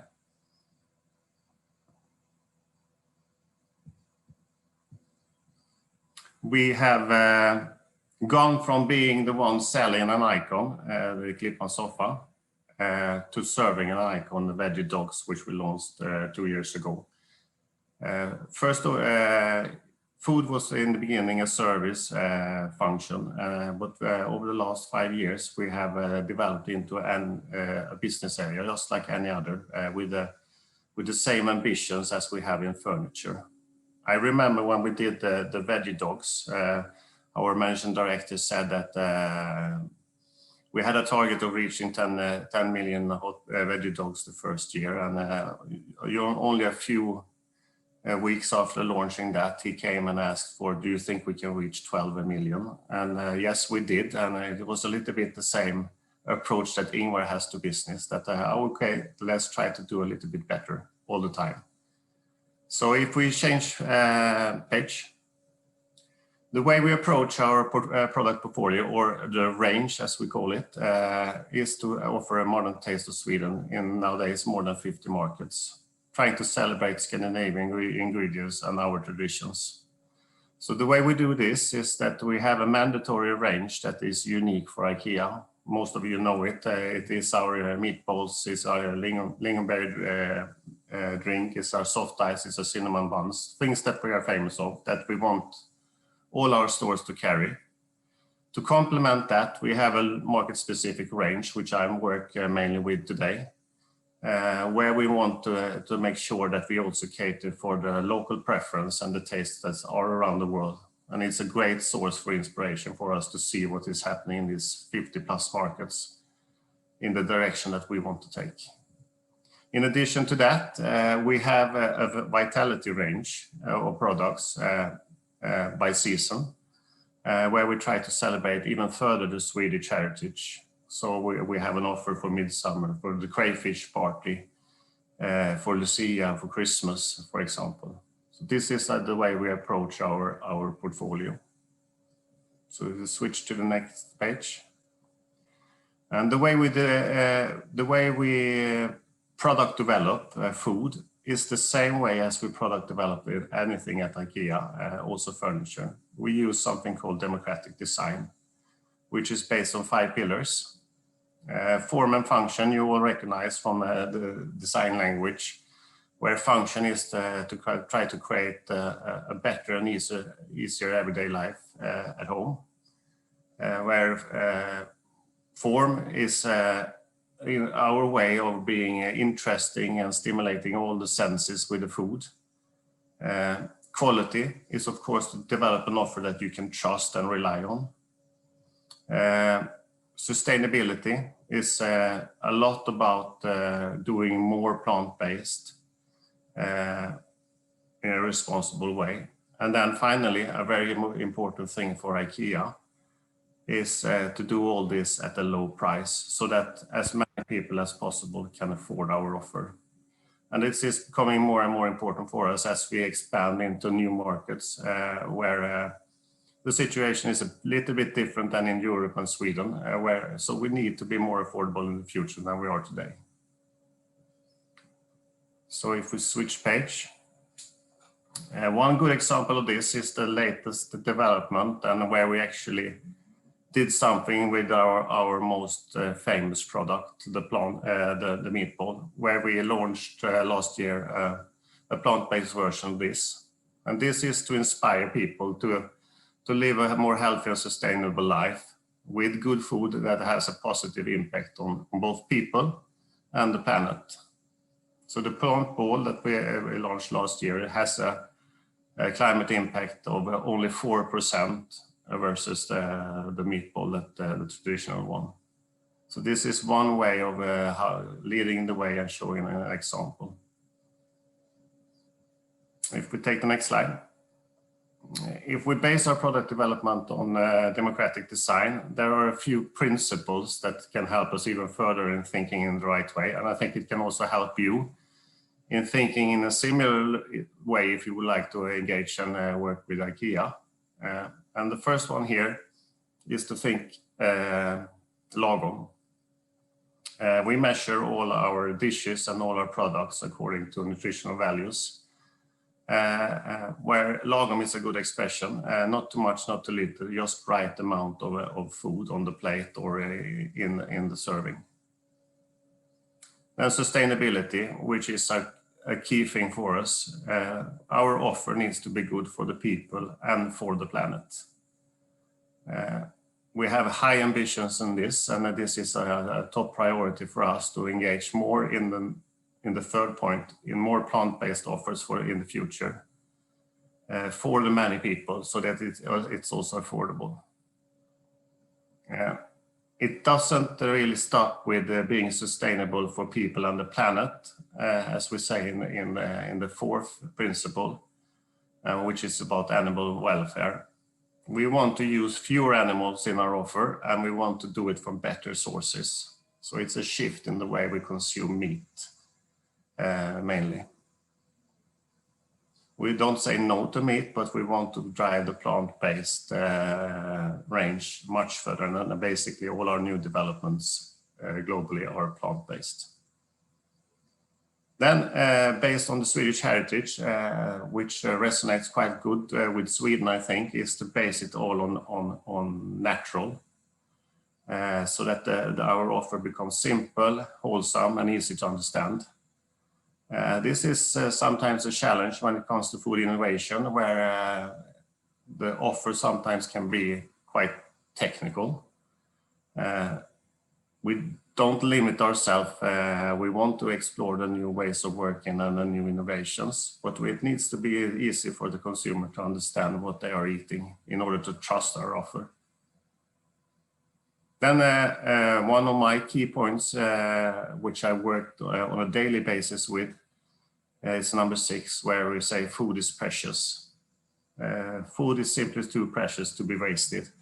And we have a number of initiatives, and I think that the industry has, for a long time, been very good in optimizing resources in production. More can be done, but I think we are quite good there. What we have put the focus on the last couple of years is to raise awareness in our stores with our co-workers and with our consumers on food waste. And that has made us save 10 million meals in the last 2 years.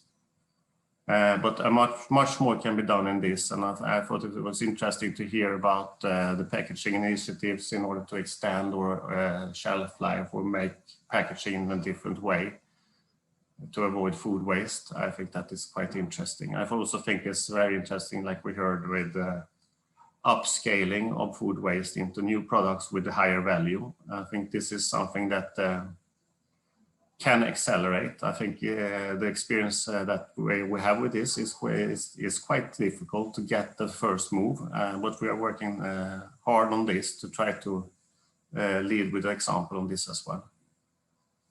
And finally, food is pleasure. It needs to be taste good and it needs to be in a context. So we want people and the family to eat together. I remember when we had an initiatives on how to approach children in our offer.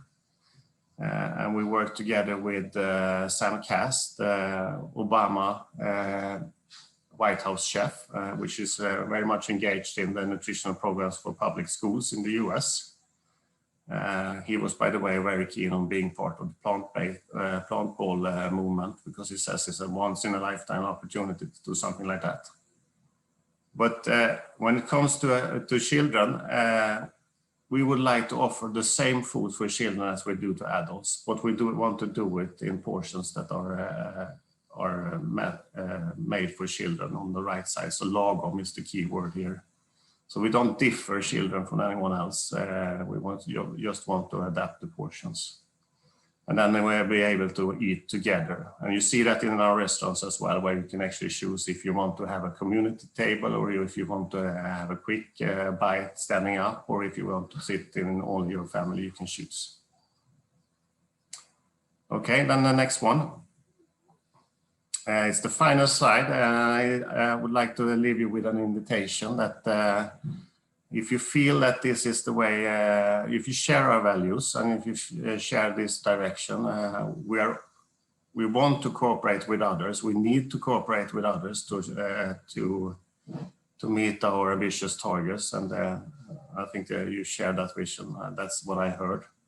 So we are all about bringing good food, better food for both the people and the planet in the future.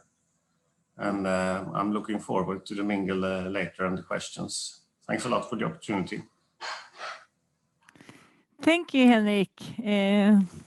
It's very interesting to listen to you, and I think that your principles are interesting. I didn't read the word health, but I could sort of see that the word was in there. But how do you where is health in your perspective?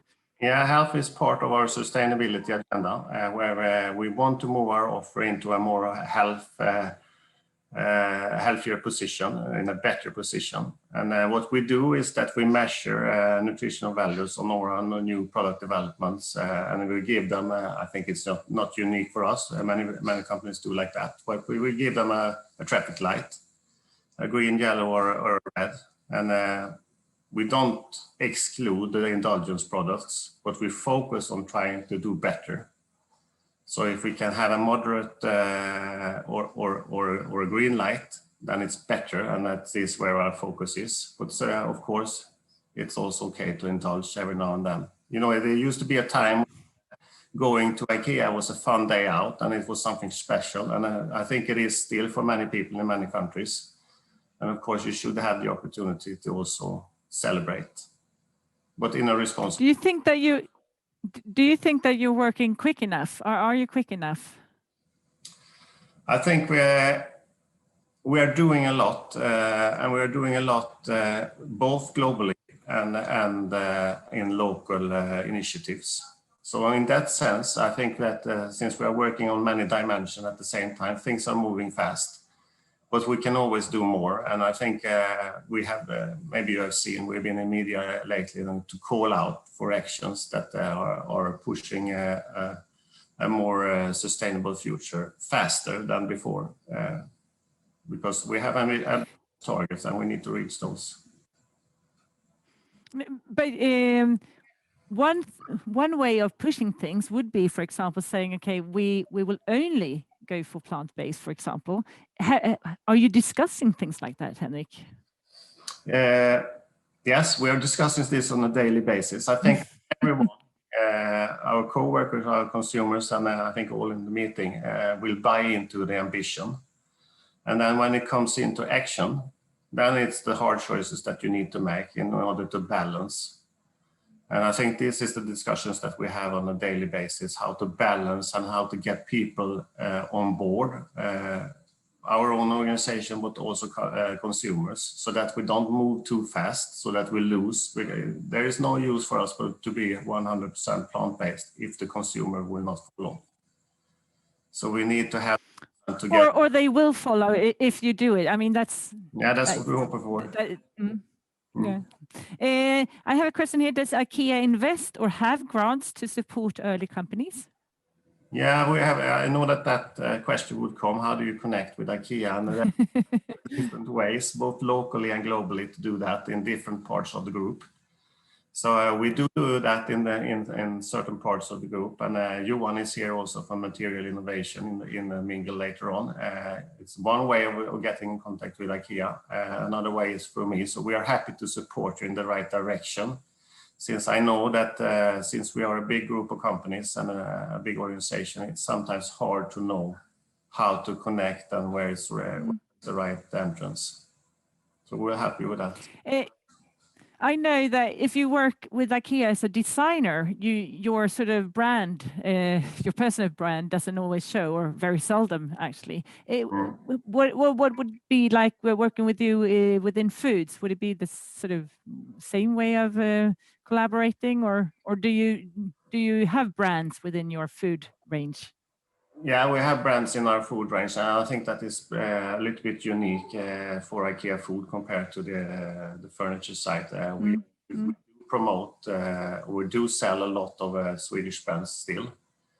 Our main focus is, of course, on our own brand and that development. But we do sell Swedish brands, and we do collaborate with the designers also in the furniture side. But selectively, I would say. Another question here, Henrik, from your IKEA perspective, do you experience the same sustainable trend in the whole world? I think it depends on the topics, and I think the sustainability movement is everywhere, but it has come it at different stages in different parts of the world, depending on the issue. So I think what I often hear is that you're one step ahead in Sweden. We are not there yet. But what I also experienced the last couple of years is that a lot of things have happened around Europe, at least, that things are speeding up.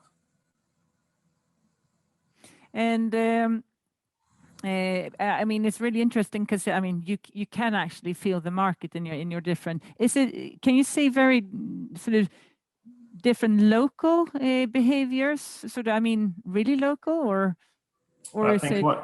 One thing that we have evaluated quite thoroughly is packaging, and there is a difference between different regions in the world. What is actually the most optimal solution? And it's not easy to say, depending on product category and where you are in the world and what kind of recycling systems that are available. But that is where it actually differs quite a lot on what is the optimal solution. You have a lot of products in your range. Can you give us some? Do you have any favorites? And do you have any favorites that are sort of plant-based or veggie? So you can give us some tips. Yeah, many years ago, Ingvar Kamprad was invited to the King of Sweden, and with a lot of other Swedish companies, we tell a short pitch on what is special with your company. And Ingvar chose to say that, IKEA has a very tasteful Wiener hot dog for only 5 Swedish crowns. And favorite is the follow-up on that, the veggie hot dog, which is still at 5 Swedish crowns, but you also get nice toppings on that today. And I'm very proud of that. It's one of our icons that we have moved into a plant-based solution. Great. I will have one next time I visit IKEA. Thanks a lot, Henrik. Great to have you. And please stay for the mingle. I know people want to meet you. And with that, we will end soon, but we will listen to some more companies within the network. And this time, the topic is a little bit around new technology. Research and new technology is often a driver for innovation. We know that. Let's listen to 3, or actually today will only be 2, interesting solutions that are pushing the food industry forward. I would like to say welcome to Edward Hall from Bioextracts and Henrik Turesson from Water Sprint. Are you with me? Yes, hello. Hi. So I know you're doing good stuff. Can you start, Henrik Turesson, by telling us a little bit, what does Water Sprint do? Yes, of course. So Water Sprint is an innovation company. Actually, we were founded in 2013. We're the technique edge on new way of purifying water with a technique called UVC LED. So you could say instead of using large traditional UV lights and bulbs, we use very small LED diodes. And by doing so, we can have a really small footprint on our units, and you can fit them in a lot of different places where it wasn't possible before. And also, since it's LED, for example, what could that be? For example, so for example, in showers, taps, water dispensers, boats. Interesting. There are some issues that we don't talk very much about regarding viruses and bacteria. For example, we have E. coli and we have Legionella, or Legionnaire's disease. Things that actually are popping up a little bit more now due to that the society is opening up again from lockdown. So, yeah. And who do you offer this to today? Who do you sell to? Do you mean specific companies or segments or? Both. Okay, mostly, so, I wonder about the segment. Okay. So the segments, yeah, like I said, so it's for example hospitals. In hospitals, obviously, you have sick people with decreased immune system, and when you have a decreased immune system, you're more vulnerable for other diseases, which can come from, for example, Legionella. So have you been able to sort of? Sorry, Henrik. It's difficult when we're not close to each other. But so how long have you sort of come within sort of reaching out or reaching out with your invention? Is it common now that people use it? Do they know about it, or where are you at? So actually, I'm very new at Water Sprint. I've been here for 2 months, and since I started here, we have had actually a lot of requests. So now I realize it sounds like hospitals is the only segment, but that was just an example. We've been contacted by water dispenser producers. Sorry. We've been contacted by boat suppliers, boat producers. So yeah, the thing with our units and this invention is that you can fit it almost anywhere, because it's this big. I mean, it's. And what would you need to accelerate? Good question. At the moment, we're working on the marketing material so that we can communicate to the market what we're actually doing in an easy way. A very good start. I work with communication. It's a very good start that people know what you're doing, Henrik. Exactly. I agree. I totally agree. So I will also ask you, Edward, can you tell us a little about bioextracts? Sure, thank you.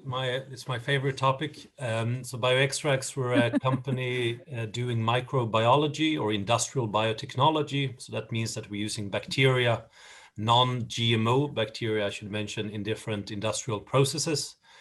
And we produce a number of different things using bacteria only. So that is that's the core thing. So the main part of our business is to develop technologies around the production of a certain kind of polymer called PHA, or polyhydroxyalkanoates.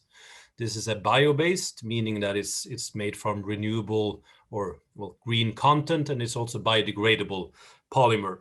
And an interesting aspect from a food or feed perspective is that the unique feature about our technology to produce this kind of polymer, this kind of biopolymer, is that we get a co-product from the production, which is a hydrolyzed single cell protein. So this is a kind of material with around 60% protein, which is highly digestible and so on, and can be used as food or feed. I actually ate some of it yesterday. Which I shouldn't recommend yet, because we don't have all the certifications. But if not me, then so who? you might turn into a pumpkin now, or yes. And so that is the first part of our technology, a method to produce this biopolymer, and we generate a co-product, which is a protein ingredient. And then we also have a technology to hydrolyze feathers or break down feathers. So this is poultry feathers from chicken and turkey. And what we do is basically that we use bacteria, which releases enzymes, and these enzymes, they break down the feathers. And what we get on the other side is a hydrolyzed protein. So basically the keratin in the feathers, which is around 90% of the feathers, is broken down into amino acids, which can be used again as feed or food. It's not as tasty as the bacterial or kind of the co-product from the biopolymer. It has kind of a it's a bit sour, but it has a very high protein content of more than 90%. So what stage are you at? Have you sort of reached, are you on the market, or you're still in the research phase, or? Yeah, so we have we adopt a licensing model primarily, which means that we're not producing anything ourselves. We are licensing it to other producers. So, for instance, a rendering company, so somebody who currently are buying feathers and doing stuff with it, they can license our technology and so on. And we have our first commercial kind of agreement in place since around 2 months with an American company, and that's for the biopolymer application, and hopefully we will add a few more of those in the coming weeks and months. We also have a pilot running here in Lund at Ideon in Lund, where we can produce on a kilogram scale, but that's only for demonstration purposes and also to sell samples. So what do you hope for? What could you hope that someone that could do great things together with you would use this, or how does the sort of business model look for you? The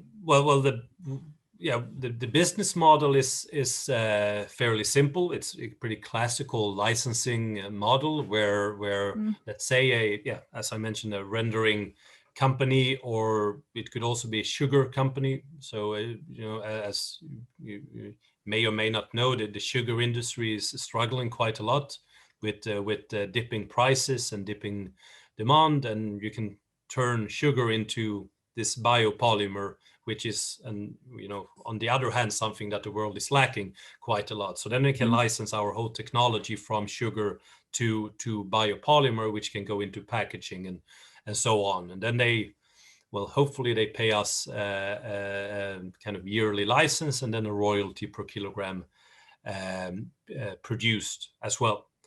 But we are not the only, I should highlight that we're not the only technology to produce this biopolymer, but we are by far the cheapest. Oh, so you have one USP. But what would you need now to sort of to get running better, or sort of get out there more? We need, staff is, we need more, more personnel, or a bigger team, because we have a lot to do, and it's really, really hard to find people with kind of cutting edge expertise. The right competence, or is it, or do you need investments to hire, or? No, both? the right competence. We are pretty well funded at the moment. Okay. Well, sounds really interesting. How can both of your sort of inventions change the world as you see it? Can you sort of, do you have a dream on what will happen if your inventions get out there more? What would you say, start, Henrik? Oh, sorry. Yeah, so our goal is to offer safe water for everyone. So pretty easy. And you have started off here in Sweden, or have you sort of gone outside Sweden?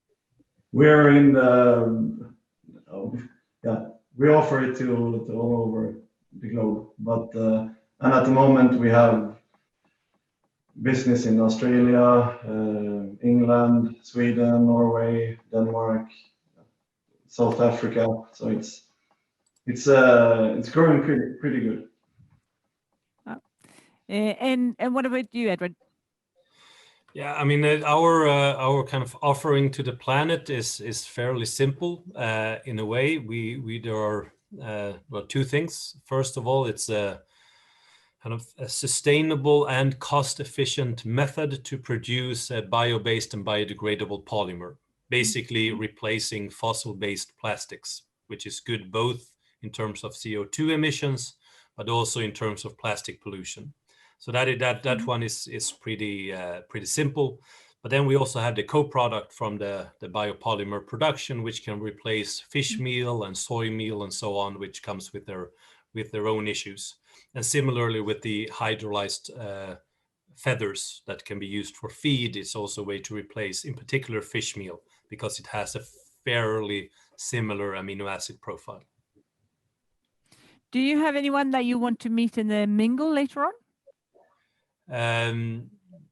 Yes, I'm sure. I haven't looked. In the attendee list, I can only see names, and I don't know where everyone comes from. But I'm very interested in general to speak to people who are buyers or users of protein.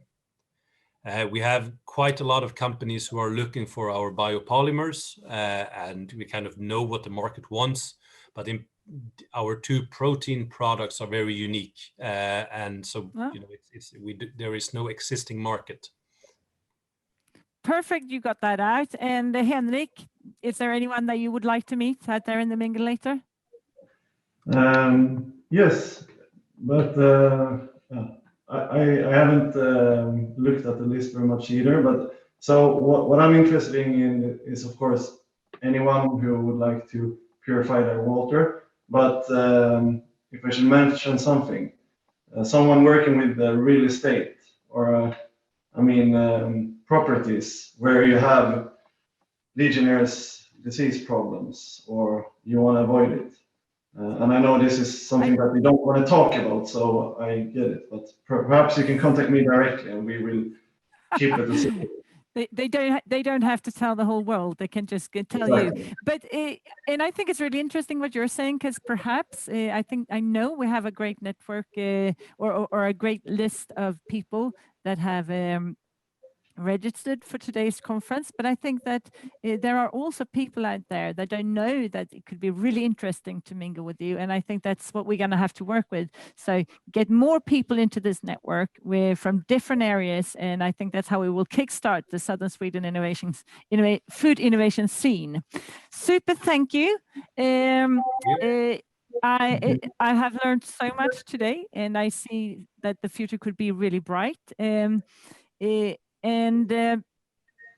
I think that if we sort of listen here, there are things moving the right direction, but I think it's still perhaps moving a little bit too slow. So perhaps that is something that we can sort of work on in this network to sort of quicken the processes. And with that, I would like to thank you all for listening today. I hope you have a good mingling session, and I look forward to see what will be happening in a year here in Skåne and in Blekinge.